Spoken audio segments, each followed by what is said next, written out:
এক বাদশাহর একজন খুব জ্ঞানী মন্ত্রী ছিলেন। মন্ত্রী সবসময় বলতেন, আল্লাহ যা করেন ভালোর জন্যই করেন।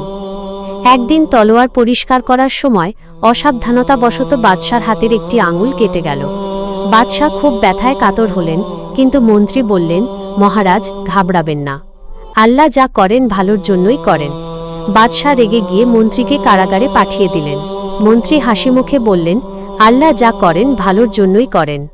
কয়েকদিন পর বাদশাহ বনে শিকারে গিয়ে পথ হারিয়ে ফেললেন। সেখানে একদল লোক তাকে বলি দেওয়ার জন্য ধরে নিয়ে গেল, কিন্তু বলি দেওয়ার আগ মুহূর্তে তারা দেখল বাদশার একটি আঙুল কাটা। তারা ভাবল অঙ্গহানি হওয়া কাউকে বলি দেওয়া অমঙ্গলজনক, তাই তারা বাদশাহকে ছেড়ে দিল।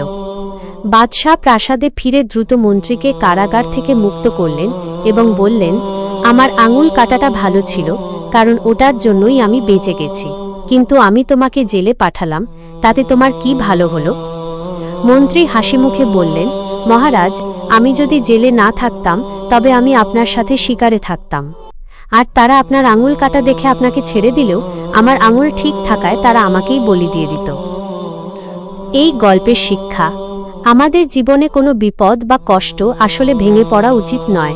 অনেক সময় আমরা যা খারাপ মনে করি তার মধ্যেই আমাদের জন্য বড় কোনো কল্যাণ লুকিয়ে থাকে।